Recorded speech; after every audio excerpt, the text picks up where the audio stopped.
खबर शामिल करते हैं मरीदके से, जहां मरीद का बत्ताखोरों ने बत्ता ना मिलने पर 65 साल बुजुर्ग की रेहड़ी उल्ट दी और तशद्दुद का निशाना बना डाला। नारावाल चौक के करीब 10 माह से दही बल्ले की रेहड़ी लगा रखी है। 25,000 महाना डरा धमका कर पेट्रोल पंप इंतजामिया बत्ता लेने लगी।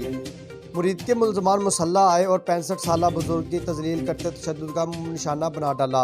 मुतासरा शख्स सुल्तान पार्क का रिहायशी है।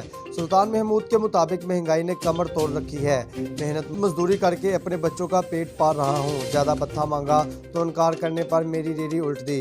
करीब की आईजी पंजाब से इंसाफ की अपील। मुतासरा शख्स ने सिटी थाना में कार्रवाई की दरख्वास्त दी थी। बत्ताखोर जवेद बुट्टर साबक पुलिस मुलाजम रह चुका है और बाअसर है। थाने के आगे मुतासरीन ने एहतजाज कर दिया। इंसाफ ना मिला तो खुद सऊदी कर लूँगा, मुतासरा शख्स ने धमकी दे दी।